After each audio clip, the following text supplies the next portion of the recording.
Well, thank you very much, everybody. It's great to be in this beautiful Oval Office. It never looked so nice.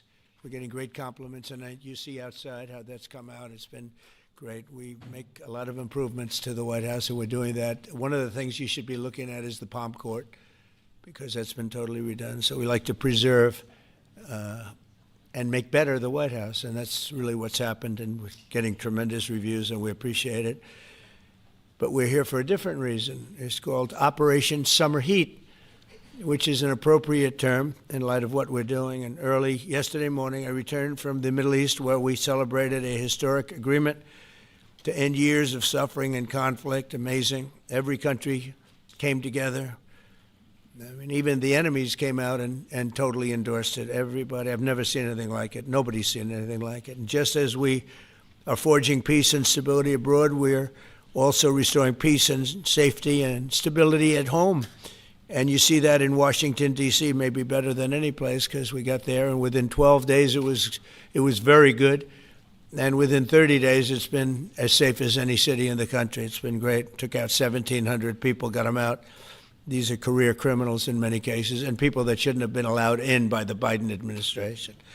Historically, the summer months have been a time when violent crime soar, as you know, but not under President Trump. Today, we're announcing the results of a sweeping law enforcement effort known as Operation Summer Heat. We were in many cities that people didn't know about. We kept it a little quiet, and it had a big impact, and you'll hear that in a second. But over the past few months, FBI offices in all 50 states made crushing violent crime a top enforcement priority. That's what they did, rounding up and arresting thousands of the most violent and dangerous criminals. And these are among the most dangerous and violent people in the world. They were allowed, in many cases, not in all cases, but in many cases, they were allowed in by a very foolish, actually stupid, open border policy. Just anybody could have come in. They emptied out their jails, their prisons, their mental institutions. They emptied them into our country. And the people behind me have done an incredible job, because if we didn't have that administration, it would have been so much easier. They allowed millions of people in this country that shouldn't have been allowed, including over 11,000 murderers, half of whom murdered more than one person. And many of them are gone now, or they're put in prison, because we don't want to have them come back. So we literally put them in our prison, which we don't want to do. But we bring them back to their countries. Working with state and local partners, the FBI arrested over 8,000 violent criminals during the course of this period. In major cities like in New Orleans, Nashville, we saw a 250% increase in arrests. And we really went after the bad ones. These include 725 individuals wanted for violent crimes against children and murderers. These arrests are in addition to the work of our historic federal task forces. That Make D.C. Safe Task Force has been unbelievable. I mean, the job they've done, it's incredible. And it's been so nice, because so many people, they're going out to dinner and they're having dinners. They didn't go out for 4 years.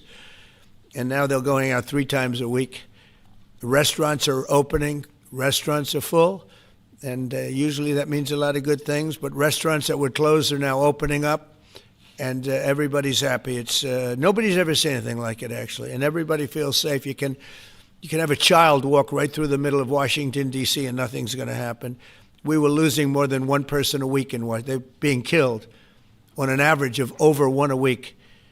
The Make D.C. Safe Task Force has been incredible. And the Make Memphis Safe Task Force is having very similar results. It's much earlier, but we've been there for a week and a half, but I'm hearing the results are pretty incredible, and you'll hear about that. They're mobilizing more than 20 federal agencies for the largest law enforcement operation targeting violent criminals in American history. As a result of these efforts, violent crime declined nearly 20% nationwide compared to the same period last year, and it was the safest and most peaceful summer in 2 decades. And honestly, we haven't really even gotten going yet. If we didn't have to fight all of these radical left governors, we could have had Chicago taken care of, as an example. They had, in a short period of time, 4,000 murders in Chicago, and we have to listen to this man stand up and say that we're bad people.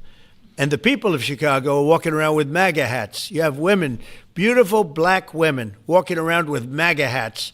Please let the president in, and we don't care how he does it. They're not interested in National Guard or Army, Navy, bring them in, Marines, bring in the Marines.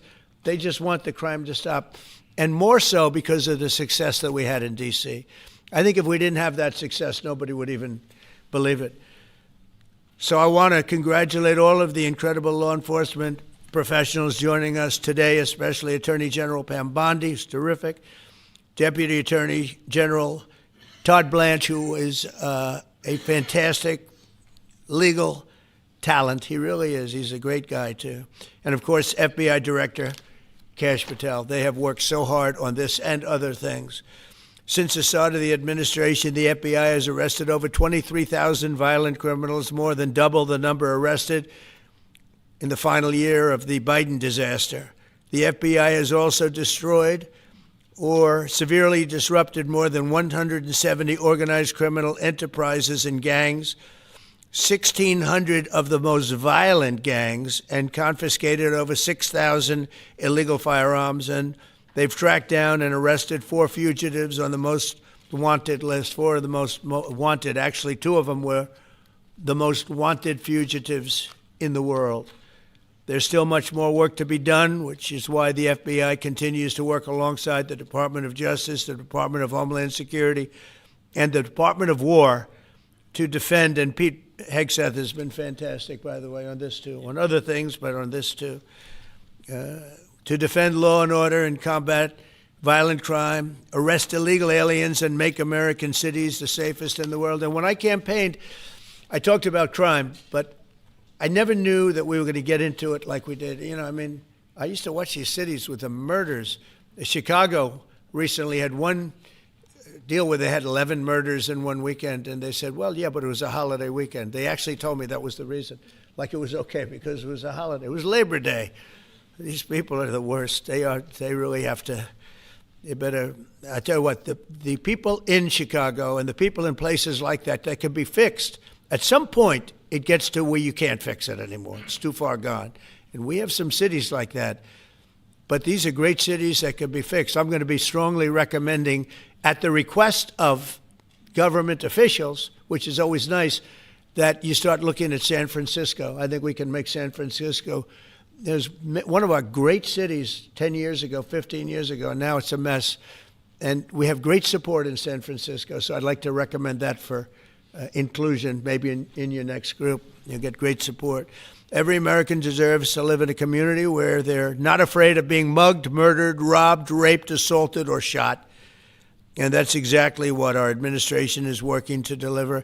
I didn't realize I was going to make this such a big factor in the administration. I didn't really campaign. I campaigned on crime, but I never thought we'd go into every city and take a really safe city that we've all been living with for years and make them safe. And now it's like a passion for me, and it's a passion for the people behind me. So I didn't get elected. I did get elected for crime, but I didn't get elected for what we're doing. This is many, many steps above. And I want to thank Stephen Miller, who's right back in the audience right there. I'd love to have him. I love watching him on television. I'd love to have him come up and explain his true feelings, but maybe not his truest feelings. That might be going a little bit too far. But, Stephen, thank you for doing an unbelievable job. And the people of this country love you, I'll tell you, and they love what you say about crime and stopping crime. So now I'd like to ask Director Patel to say a few words, and then Pam and Todd also. And I just want to congratulate them. This is an amazing thing. And we're just at the start. We're going to go into other cities that we're not talking about purposely. We're getting ready to go in. And when they go in, like Kash as an example told me that people didn't even know. 5 months ago, they went into Chicago, and they started doing a lot of work in Chicago. And we brought the numbers down a little bit. And but that really was just preparatory work for what we're going to do with the surge. We're going to have a surge of strong, good people, patriots, and they're going to go in, they straighten it all out. So a lot of these cities we're already working on, but we don't do it with a big flavor. But in a little while, you're going to see some numbers that you're not going to believe. And I think you'll probably start with Memphis, because I'm hearing the numbers are much quicker than we even thought possible. But again, D.C. it speaks for itself. Chicago is going to be okay. We're going to save Chicago. And I told you, and I told them, a very respected man, the head of the Union Pacific, said, "Sir, save Chicago. It can be saved." And the way he said it, it was like, can you believe it? We're trying to save Chicago. But I understood exactly what he wants, and that's what we're going to do. We're going to save all of our cities, and we're going to make them essentially crime-free, like other countries have crime-free. If you go all over the world, you go to the world, you hear Afghanistan and you hear all these different places. Our crime in certain cities is worse than anything they can even imagine. And we're not going to have that any longer. It's going to stop, and it stops right here. Kash, please. Thank you, Mr. President. What I'd like to do is just highlight some of the outstanding work that the men and women of the FBI have been doing. And thanks to your brave leadership and the mandate you were given by the American people to not only defend the homeland but crush violent crime, you tasked us with our great partners at the Department of Justice and the Attorney General and the Deputy Attorney General to start making arrests and bring prosecutions and safeguard our cities. And you said it, this is just the beginning. In just 7 months, I hope the media takes a look at every one of these charts because these are the best numbers for fighting crime in U.S. history, and it's only 7 months in. And to do that, our vehicle to do it of choice was Operation Summer Heat, which the FBI architected to go after violent criminals. And in just a 3-month span, you had 8,700 arrests of violent criminals. You had 2,200 firearms seized off the streets permanently to safeguard our communities. You had 421 kilograms of fentanyl seized. Just to put that in perspective, that's enough to kill 55 million Americans alone. You had 45,000 kilograms of cocaine seized, and thanks to our Department of Justice partners, you had 2,100 indictments in 3 months, from June to September alone. Mr. President, that in and of itself would be historic for a 4-year presidency. You did that in 7 months because you let good cops be cops, and you partnered us with the right people at the Department of Justice to put the handcuffs on and bring them to court and put them in prison. And if that weren't enough, when you look at the year, for the entire 7-month period that we're talking about here, if you look at the past 4 years of the Biden administration, 16,000, 17,000, 15,000, 15,000. That's the number of arrests year over year of violent felons in this country for the Biden administration. Mr. President, in 7 months, you have 28,600 arrests of violent felons in just 7 months alone because of your leadership and the dedication of the men and women at the FBI who want to go out there and do the job they were prevented from doing because that department used to be weaponized and politicized. And this is what happens when you take out the fangs of weaponization. This number is historic by every metric. 28,000 people have been arrested, violent felons alone. And then when you go over there and look at some of these charts, if you don't mind, I'll just hop over here. Look at the metrics for not just violent crime, but the homeland. Mr. President, during your administration, the FBI has found and located 5,400 children. That is a 30% increase year to date over the last administration. Violent crimes against children arrests alone are up 10%. Gang arrests are up 210% in the last 7 months alone. And transnational organized crime, which Stephen Miller has been a great partner in, is up over 12% alone. These numbers are historic just as a snapshot.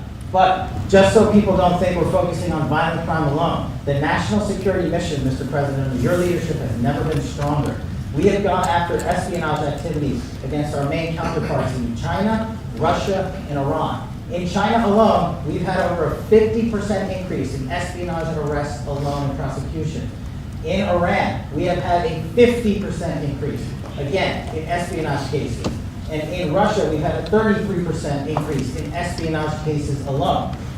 When it comes to counterterrorism, year to date, we have 125 arrests this year versus 100 last year, year to date alone. And when it comes to the cyber criminal activities, which are some of the largest enterprises plaguing everyday Americans, we at the FBI have put out a mission to go after cyber criminals like never before. Last year, they had in total 191. This year, you already have 252 arrests. 52 arrests of violent cyber criminals who are stealing from senior citizens, who are violating our children's rights and freedoms, and who are violating everyday Americans. These programs are record. And two of the things I'll finish with that I'm most proud of, Mr. President, this FBI. Fentanyl. As you know, it's a scourge that is killing our youth, 100,000 plus a year. To date, the FBI has seized 1,900 kilograms of fentanyl. That's enough lethal doses to kill 127 million Americans alone, to date. And if that weren't enough, Mr. President, you said we have to go after the worst of the worst. And you empowered our Department of Justice, our Attorney General, Deputy Attorney General, and the Deputy Director at the FBI led the charge, not just on summer heat, but he also led the charge to the FBI's 10 most wanted fugitives. These people have been on the run for years. And in 7 months, you captured not 1, not 2, not 3, but 4 of the FBI's most top 10 fugitives. 4. And just to put that in perspective, Mr. President, the Biden administration captured 4 in all of 4 years. You're on 7, and we're going to get to 10. We're going to get to 10 of 10. This includes a lady who murdered her 6-year-old handicapped child and fled to India.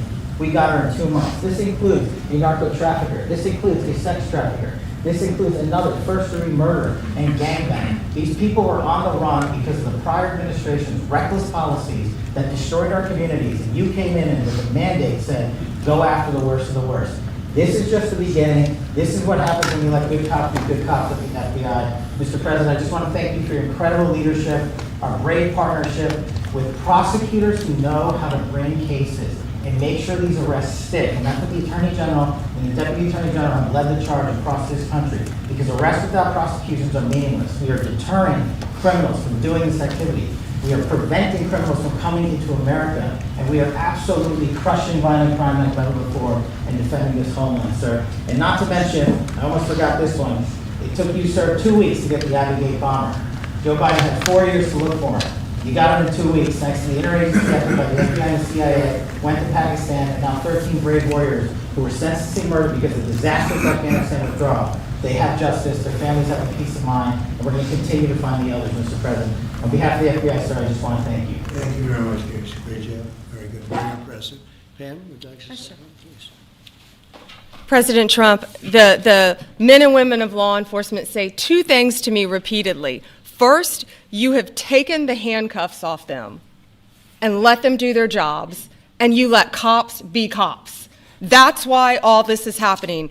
The director, the deputy director are working around the clock. All of these great men and women in the FBI, they have families at home, and they are working during a government shutdown right now. Many of them have small children. Many of them, I was talking to an agent this morning, many of them have babies at home, and they are working around the clock to not only keep our country, but our world safe. And that's what Operation Summer Heat did. Thank you, Director, and to the Deputy Director for everything you did on behalf of the Department of Justice, and you're going to continue to keep doing. And they set the stage for what we're doing in Memphis. You're going to hear a lot more about that, our joint task force next week, but they set the stage for Memphis. And last night alone in Memphis, there were almost 70 arrests. There were 12 guns seized.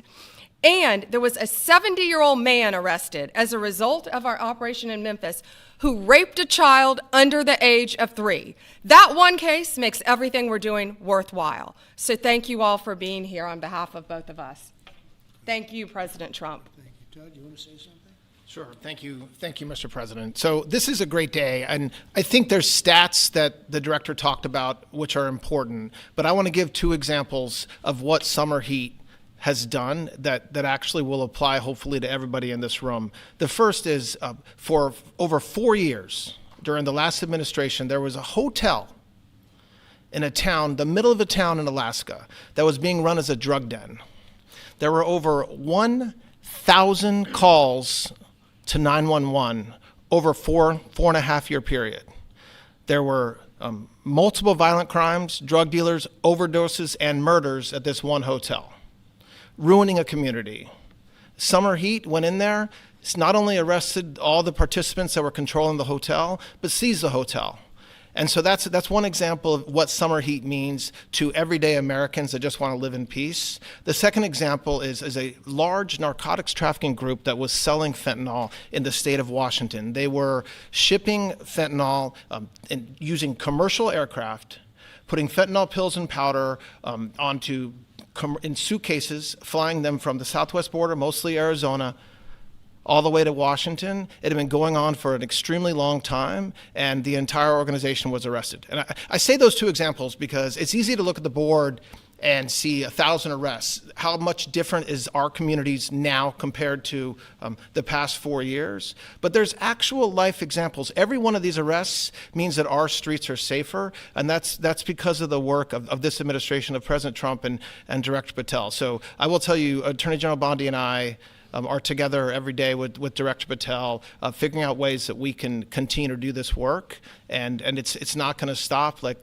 the Attorney General said, and like the President said, this is just the beginning, or phase one, or a start, whatever you want to say, but it will continue on. So thank you, Mr. President, and thank you very much, Director Patel. And Mr. President, just one last thank you from the men and women at the FBI. You found a way to get these individuals paid during a government shutdown, our 1811 agents. So on behalf of the FBI, it's a great debt that we owe you, sir. They're now allowed to pay for their families, so thank you. And the military. Good. That's right. Thank you. Okay, thank you very much. Any questions, please? Brian, go ahead. Mr. President, first of all, I know the feedback I'm getting from the American people, they want to say thank you. Law and order is not an option in this country. It's a mandate. So I know the American people thank you for that. In terms of the guns that have been taken off the street, do you have a number of how many guns were taken away from someone that had a prior felony or a previous crime that perhaps we can prosecute that? Because I know that wasn't the case of Joe Biden. We don't take guns off the streets of people that are allowed to have guns. So every gun that we're taking off the street is because it belongs to somebody who is not allowed to have it. Could be a felon, could be somebody who hears illegally. There's all sorts of conditions. But if there's a gun taken off the streets by the FBI, it's because the person who has it is not allowed to. It's not somebody who's lawfully allowed to have it. So every single one of those guns were taken off of people that aren't allowed to have them.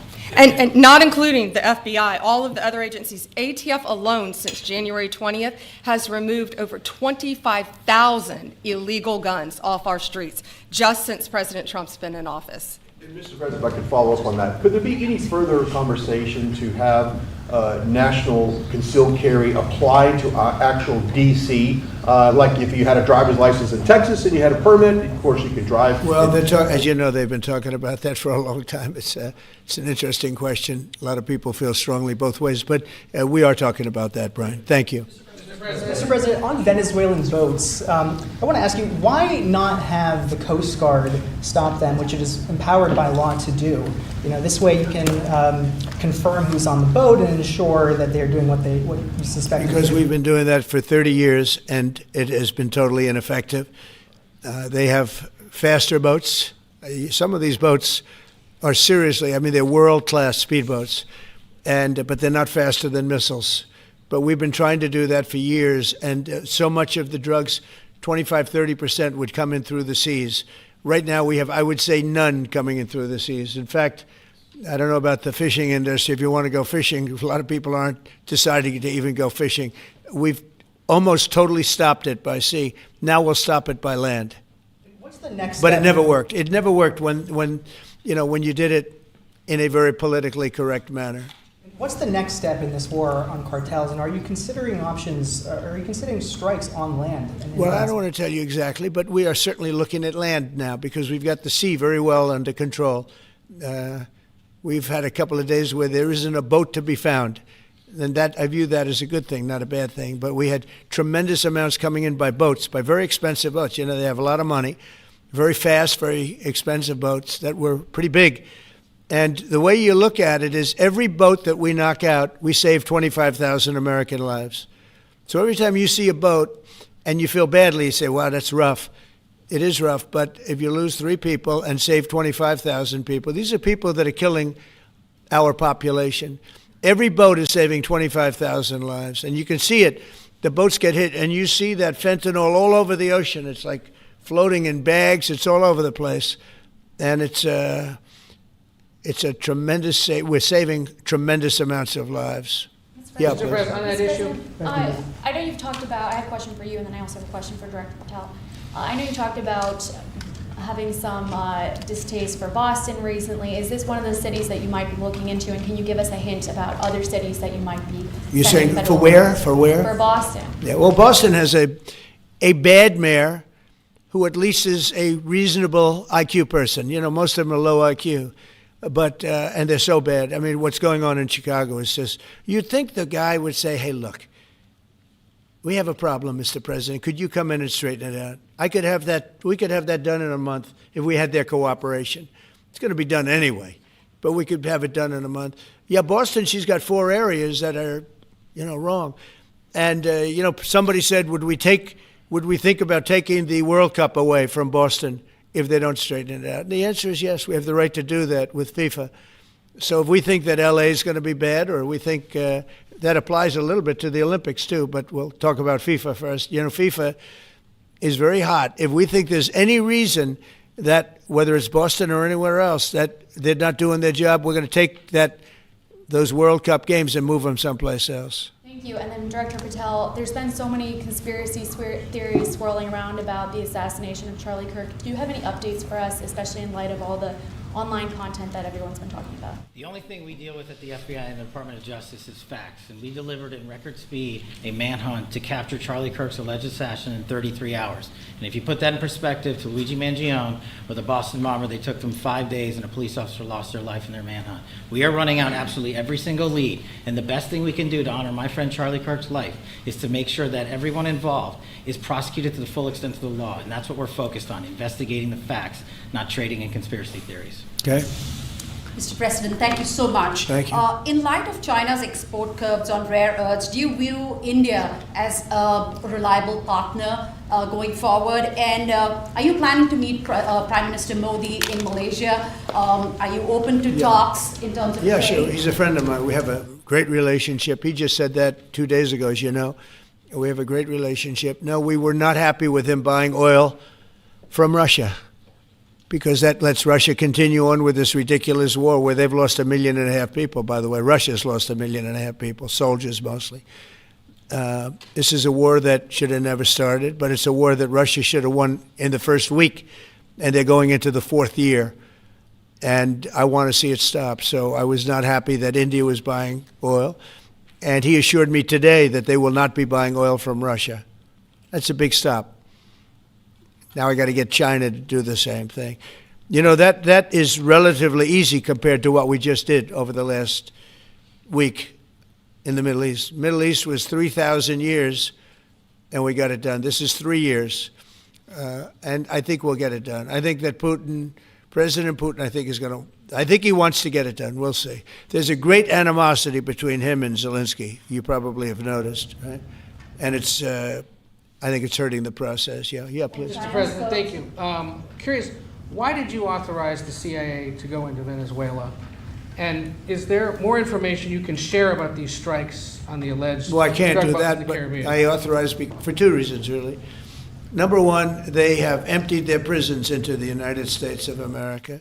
They came in through the border. They came in because we had an open border policy.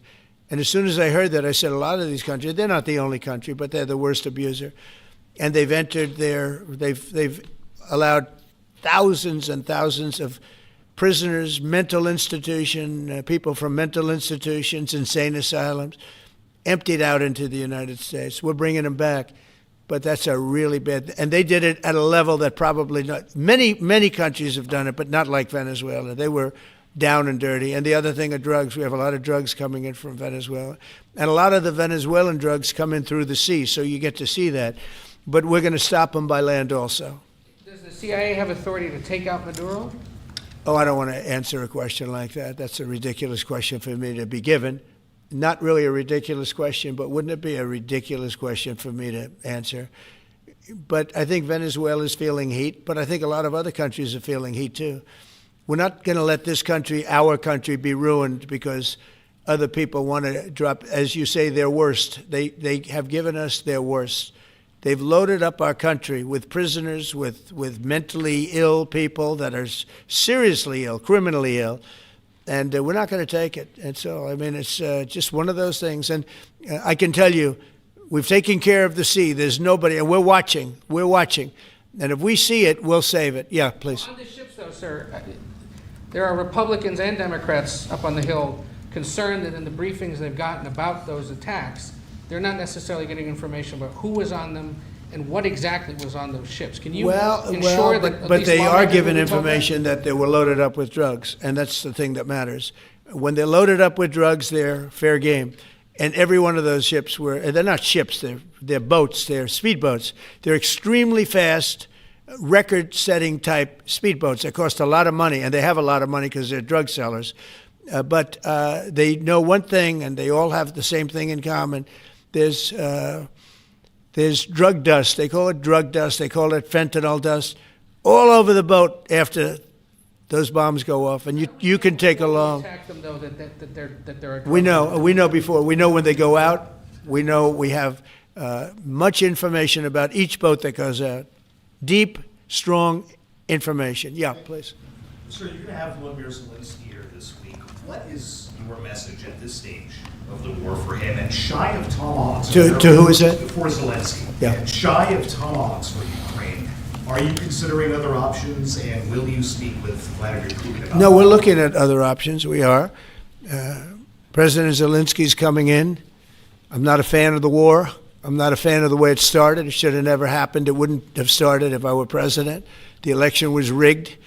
And because of that, we lost a lot of lives have been lost because of that war. Not American lives, but if I can save a lot of lives, that's why I'm in it. I want to save lives.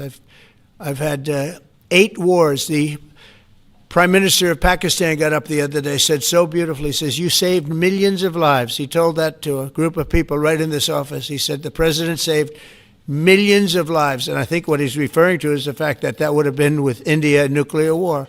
That was getting very close. 7 planes, they don't talk about it, but 7 aircraft were shot down. In fact, we have the new ambassador to India right here. They're well represented. You better represent us, not them, okay? But Sergio's going to do a great job. He's going to do a great job. But no, we'll be talking about the war with him, and we'll be talking about, they want to go offensive.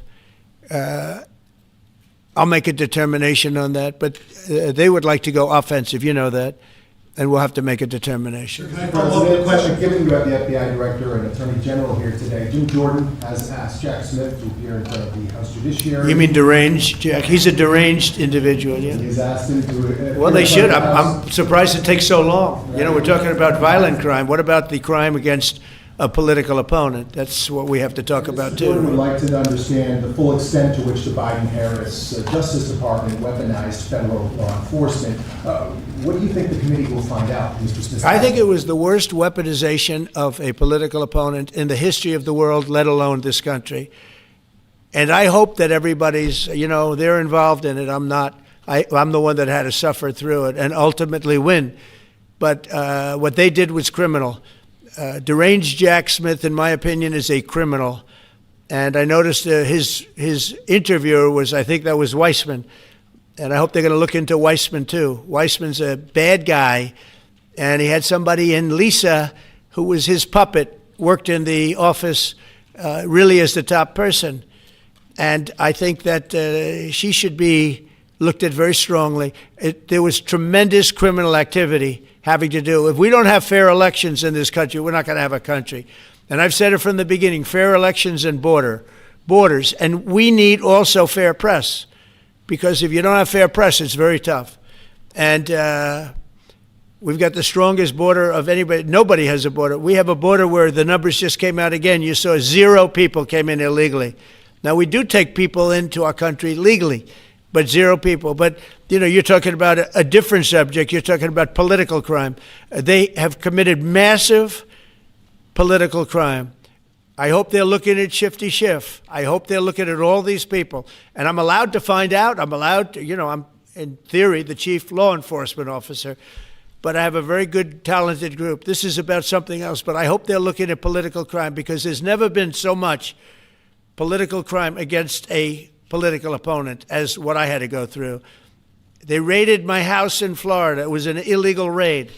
I have a lawsuit that was doing very well. And when I became president, I said, I'm sort of suing myself. I don't know. How do you settle the lawsuit? I'll say, give me X dollars, right? And I don't know what to do with the lawsuit. It's a great lawsuit. And now I won. It sort of looks bad. I'm suing myself, right? So I don't know. But that was a lawsuit that was very strong, very powerful. They raided illegally my house in Florida, Mar-a-Lago. They went through the drawers of my young son. They went through all of the cabinets and drawers of the First Lady. She walked in, she said, wow, what happened? Because she's very meticulous, and this wasn't so meticulous as she looked into the drawers and she saw everything a mess. What they did against a person that just got out of office. And then you look at these corrupt people. You look at Hunter Biden. You look at the signature. As an example, the Europen. I just signed so many different things. An admiral, a four-star general. I'm signing them left and right, the commissions. And by the way, I want to compliment John Thune and also Mike, our great speaker. But John Thune, all of a sudden I'm getting these things by the hundreds. I was getting one every 2 weeks. It would have been 4 years before you got them in more. You would have had some that didn't even get in, all because of Democrat obstruction. So John Thune did a great job. I must have signed 200 into the administration. We're just about caught up. It's amazing. And so compliments to John. He had to do some things that were very tough to do that he didn't want to do, but he was forced to do it by the Democrats. And as far as the shutdown's concerned, this is a Democrat Schumer shutdown. And he's trying to do it to get relevance back into the party because he's a loser. I've known him all his life. He's always been sort of a loser, but an intelligent one. But I think he's losing IQ points with time. I think that happens. I hope it hasn't happened with me. I know if it did, you guys will let me know about it very quickly.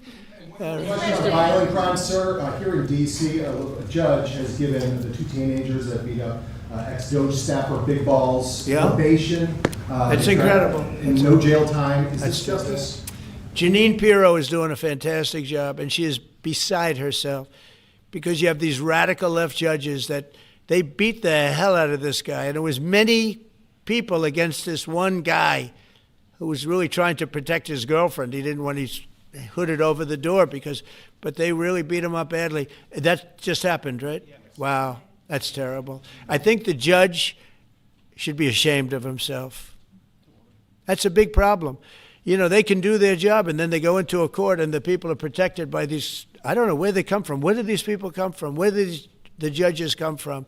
I want to compliment on behalf of Pam and Todd and all of us because, Kash, I think that Jeanine has done a fantastic job. And the case I heard was like flawless. It's a flawless case. They have them on tape. They have everything. And then a judge gives them a little probation. These are rough guys. And they're young. And if that happens, they're going to grow up. They're going to be real bad. They're going to cause a lot of problems. Yeah, please. Go ahead. So, Sergey Bohr has just gotten back from India. Right. What were the conversations like with Prime Minister Modi and the other? I think they were great. He reported to me that he's a great man, you know. Modi is a great man. That he loves Trump. Now, I don't know if the word love, I don't want you to take that any different. I don't want to destroy his political career, okay? But you have to understand, I've watched India for years. It's an incredible country. And every single year you'd have a new leader. I mean, some would be in there for a few months. And this was year after year after year. And my friend has been there now for a long time. And he's assured me there will be no oil purchased from Russia. I don't know, maybe that's a breaking story. Can I say that? Would you say? There will be no oil. He's not buying his oil from Russia. It started. You know, you can't do it immediately. It's a little bit of a process. But the process is going to be over with soon. And all we want from President Putin is stop this. Stop killing Ukrainians and stop killing Russians because he's killing a lot of Russians. Again, it doesn't make him look good. It's a war that he should have won in 1 week, and he's now going into his 4th year. That does not make this big so-called war machine look good. But he could make a settlement. We're willing to settle. I thought we had a deal. The hatred of the two leaders is very, it's an obstacle. It's an obstacle. There's no question about it. But I thought we had a deal 2 months ago. Who would think I created peace in the Middle East and can't get the two guys to settle? But I think we'll get them. But if India doesn't buy oil, it makes it much easier. And they're not going to buy it. They assured me they will. Within a short period of time, they will not be buying oil from Russia. And they'll go back to Russia after the war's over. Jennifer? On the shutdown, sir, are FBI officials being paid right now? Are all the FBI employees being paid? And are all the Well, that's what I understand. I hope so. Thanks to your great work, Mr. President, the 1811 special agents at the FBI are going to receive their paychecks. Got a lot of people paid, actually. We got the people that we want paid, okay? And we want the FBI paid, we want the military paid. We got the people that we want paid. And I'll tell you, the Democrats, they don't talk about this. You know, we're getting rid of programs that we didn't like, but that were negotiated in, but we didn't like. We're terminating those programs, and they're going to be terminated on a permanent basis. And it's thousands of people, and it's billions of dollars. We're getting rid of a lot of things that we never wanted because of the fact that they made this stupid move. And they don't want to talk about it. They have their day coming up. I hear very few people are going to be there, by the way. But they have their day coming up, and they want to have their day in the sun. But they should really make a deal. So what we're doing, they call him Darth Vader, but he's actually a very nice person, Russell Vogt. But Russell Vogt is really terminating tremendous numbers of Democrat projects. There's not only jobs, the project in Manhattan, the project in New York, it's billions and billions of dollars that Schumer has worked 20 years to get. It's terminated. Tell him it's terminated, Jennifer. All right. On Hamas, sir, what is your understanding of the pace of returning the deceased hostages? Are you pleased? Well, with they're that looking pace? for them. Absolutely. They're looking. So we have the living hostages all back. They returned some more today. It's a gruesome process. I almost hate to talk about it. But they're digging. They're actually digging. There are areas where they're digging and they're finding a lot of bodies. Then they have to separate the bodies. You wouldn't believe this. And some of those bodies have been in there a long time. And some of them are under rubble. They have to remove rubble. But there are graves, and some are in tunnels that died in tunnels that are way down under the earth. And the tunnels are like 3 feet. Can you believe it? 3 feet high. They lived like this for a long period of time. It's a horrible atrocity. At the same time, we, meaning Israel, but I knew everything they were doing pretty much. I knew most of the things they were doing, but they've killed probably 70,000 of these people, Hamas. And I said, it's time now. So we'll see what happens. We'll also see what happens. Your next question is going to be the weapons. We want the weapons to be given up, sacrificed, and they've agreed to do it. Now they have to do it. And if they don't do it, we'll do it. We had the head of CENTCOM today suggest that Hamas needs to hurry up and disarm and follow your comprehensive plan. Yeah. That it was the head of CENTCOM saying that. Is that not a signal to Hamas, to the rest of the world, that at some point the U.S. military may more directly engage? We won't need the U.S. military. So then why have We won't need it. Why not just you? Because we're very much involved in it. If we weren't involved, there wouldn't be peace. If we didn't destroy the nuclear capability of Iran, that deal would have never happened for two reasons. The Arab nations would not have felt bold enough to do it because you have a very powerful, at that time, Iran. It's not powerful anymore between what Israel and us did, because, the attack was, if you look at it, we helped them very much. They will be the first to tell you, including shooting down thousands of drones that were coming into Israel. We shot them down. We were shooting them down like it was target practice, but we shot down thousands of drones and missiles also going into Israel. But between what we did to Iran that way with the, conventional, we will call it, and what see that beautiful plane, that B-2, I noticed it on the desk. I always thought it was beautiful, but I never understood it. Now I understand it. It took in hundreds of thousands of bombs in the form of two, but hundreds of thousands of pounds of bombs.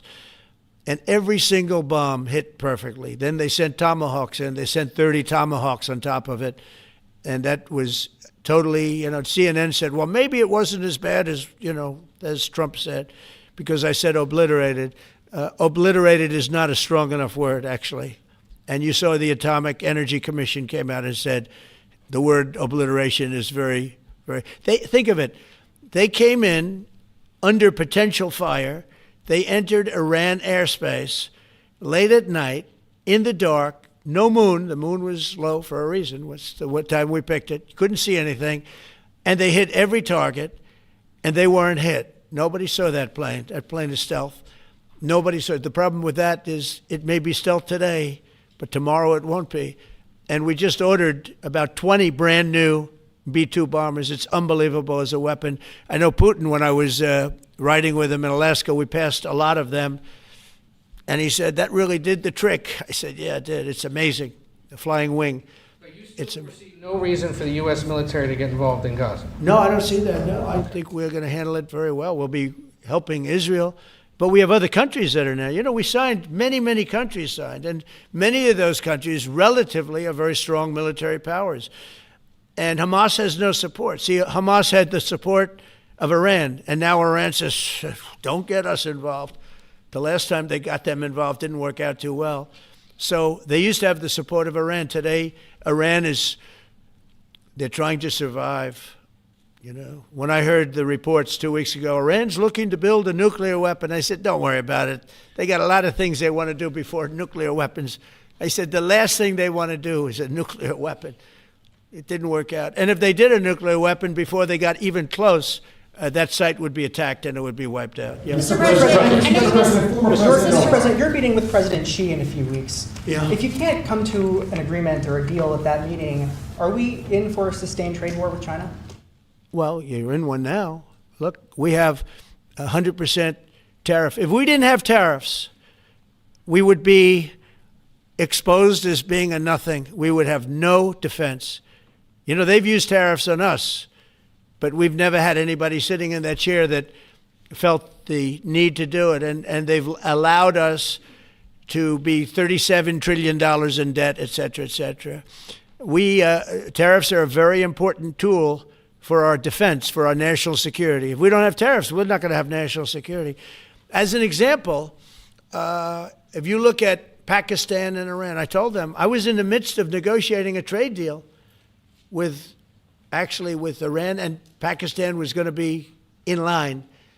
And because of tariffs, they all want to negotiate much differently. We were making a good deal, and then I heard that they're shooting at each other. And I said during one of my conversations, are you guys going to go to war? Two nuclear powers. We are thinking about, I said, here's the deal. You go to war, I'm going to put a 200% tariff. I'm going to stop you from doing any business in the United States. I said it to both of them.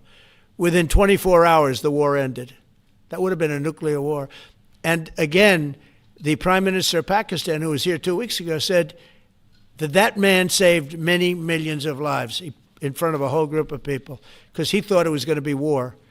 But when it came to war or having to pay massive tariffs, the tariffs overrode. That's why it's so important. Not only the money, we're taking in trillions of dollars, not only the money, the power to keep peace, the power to be used for good is enormous. But a lot of people didn't understand tariffs. It's also made us very rich. We have a big case coming up in the Supreme Court, and I will tell you, that's one of the most important cases in the history of our country. Because if we don't win that case, we will be a weakened, troubled, financial mess for many, many years to come. I don't even know if survivable is a good term. And if we do, we're going to be the most powerful economic country in the world. And all we're doing is using them as a defense against what took place for many years.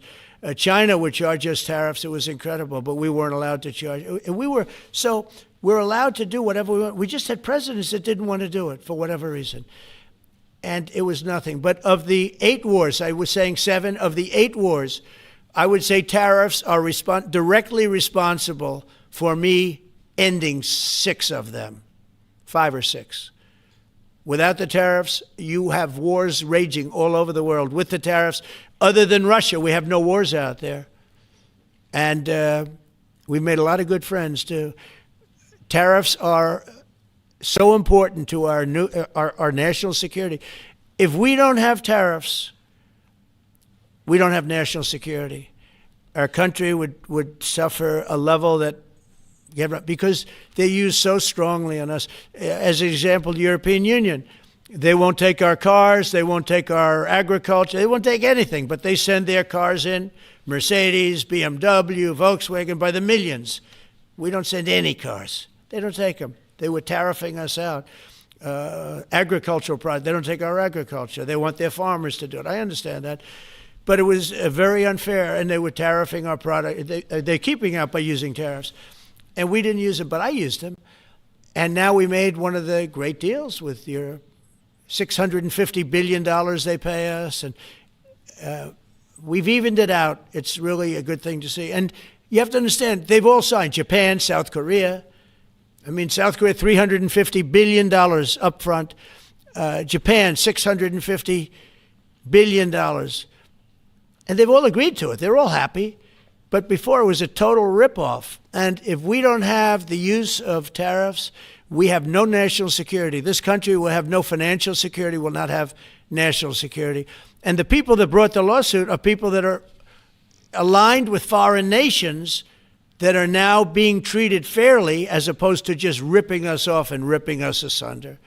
So, but if we are not allowed to use what other people use against us, there's no defense. It'll be a disaster for America. That's why I think I'm going to go to the Supreme Court to watch it. I've not done that, and I had some pretty big cases. I think it's one of the most important cases ever brought, because we will be defenseless against the world. Okay?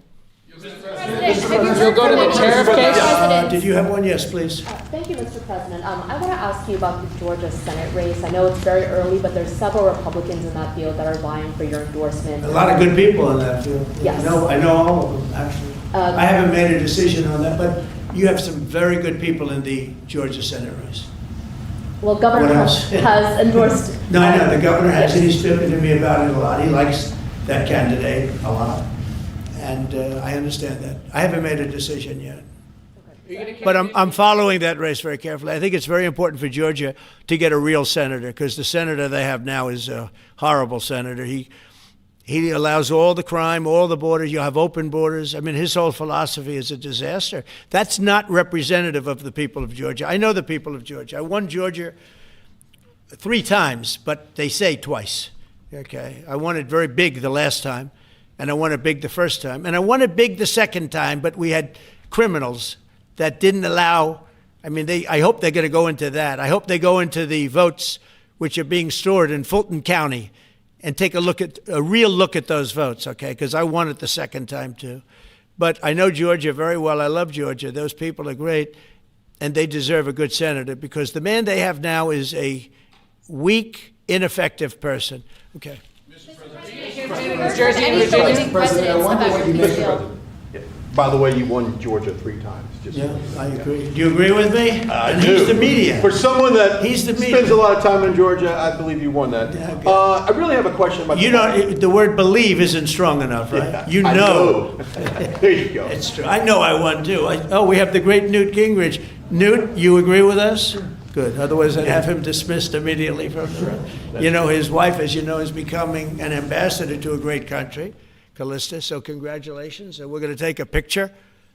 And the only reason I'm doing it, he speaks so well of me. He said, I'll go down as the greatest president in history. And then he blew it. He said, I'm not sure if I put him above Washington or Lincoln. So I'm not that happy about that, dude. I've got a question about the weaponization of the DOJ. The media often says your department is weaponizing Yeah, the DOJ. yeah, that's Now, the opposite. It's the opposite. Todd, you represented President Trump and probably the greatest weaponization of the DOJ by Alvin Bragg. You know firsthand, if you can describe what you saw under the Biden administration and how they weaponized the DOJ. Well, I mean, I think it's hard to describe what happened in those last 4 years against President Trump. Alvin Bragg, a local prosecutor, his office staffed by someone in New Jersey. Jack Smith, picked as a special counsel, staffs his entire office with DOJ prosecutors. And then there are countless things that happen.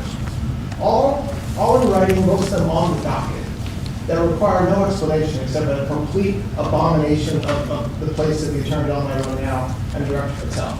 So when people talk about this department weaponizing, it's embarrassing. Because there's no scenario in which you can look at what we're doing, restoring justice, doing the right thing in every single case, and say that that's weaponization, and yet remain eerily silent about what happened for the past 3 years. I mean, you read these articles and giggle, because it cannot be true that people really think that what they did to him, not once, not twice, I'm still counting 3, 4 times, but we're the ones that are weaponizing. So this man is not weaponizing the Department of Justice. We're not weaponizing the Department of Justice. It's the opposite. I mean, and also, nobody questions what I'm saying because it's true, because we all lived the past 4 years. So listen. They never want to bring up the details. But I watch the fake news, and oh, he's weaponized. And he wants to send them to prison. He wants all this. They indicted me like 5 times. I took a mugshot. Who would have thought it turned out to my favor? Because it was a good shot. But I had to take a mugshot. It's right out there on the door. New York Post, front page of every paper in the world. I had a mugshot. They wanted to send me. Nobody says that. They say, he's acting very, very tough. He's acting unfair. Let me tell you, if they've been nice to anybody, it's to those criminals, because they are so good having to do with all of the things we're talking about today with violent crime. But if anything, I think this Justice Department has been so respectful of the law, because the other Justice Department with Rita or Lisa and all of that scum, real scum, what they did to the political opponent of a guy that has a seriously low IQ. Now, in his case, it was low based on his career, but it got real low, okay? It was descending rapidly. But what they did to go after his political opponent is legendary, worse than any third world country, banana republic. And what we're doing is nothing. Are you kidding? Nothing. They write stories. Why aren't they doing this? And we'll leave. I don't have to leave it up to them, but I choose to at this moment at least. But there's never been anybody treated in the history of politics. You know, they say the 2 worst treated presidents by the media, etc., was that man right there, the late, great Abraham Lincoln, and this guy right there, Andrew Jackson. They say Andrew Jackson was treated terribly. They give him number 1 and number 2, but that was before I came along, Newt. I say I have number 1 times 10. Nobody's been treated like I've been treated. And I did a great job. You know, we had a great first term. And we had one of the most successful economies in history, et cetera. I rebuilt the military. We did a tremendous amount. The last part, we had a horrible thing called COVID, and we handled that well. We made ventilators for nations all over the world. We did a great job. Probably never get credit for it. Look at the therapeutics, the Regeneron, all the different things, the vaccines, all the things we did. We did a great job, but we had to focus on that. But we had the best economy in the history of our country. We're blowing it away right now. Look at the stock market. It hit another all-time high today. That's 48 days out of the few days that I've served. 48 days have already hit record highs. And we have, maybe most importantly, the number, we have now, I was saying 17, it's over $18 trillion is being poured into our country. It's because of the election and because of tariffs. Without the tariffs, you wouldn't have probably 18 cents. It's because of the tariffs, because there are no tariffs if they build in our country. And they understand that. So we have medical companies coming over. We have the AI. We're dominating China in AI. Everybody said that's impossible. We're dominating.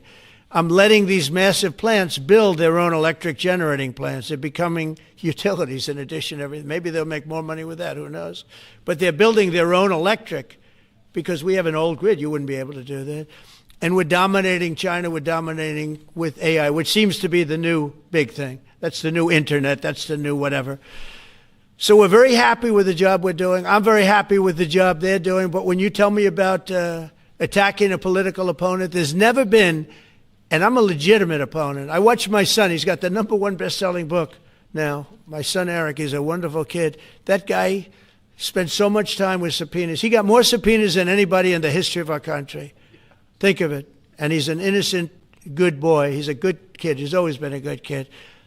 All of my children are good. They went through hell. My children went through federal grand juries on a hoax. Think of it.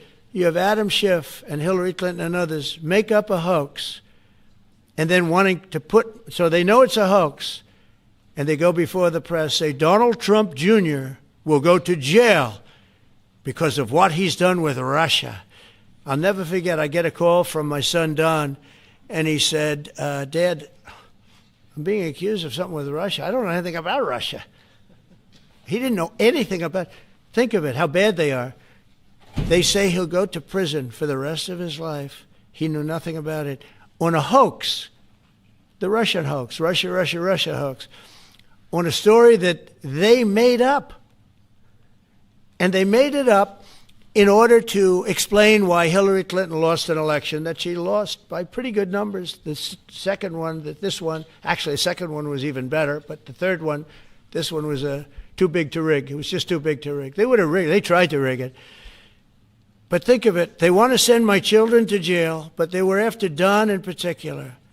I'll never forget Adam Shifty Schiff, a total crooked guy, lying in Congress, making up a phone conversation that I have with you, totally made up. Then when he heard it was taped, he wanted to disappear. And Nancy Pelosi went crazy because they wanted to impeach me based on the conversation that was made up. When they heard the tape, everybody, I won it unanimously in the Republican Party. I got every single vote, something that never happens, and I beat it. But think of it, they want to put my son in jail for something that they made up. So they know they made it up. And they say he will serve the rest of his life in prison. These are sick, bad people. And don't tell me about us going after them. If anything, we've been very, very soft. I wouldn't be that soft, I'll tell you that. Thank you very much, everybody. Let's talk. Thank you very much. It's going to be built.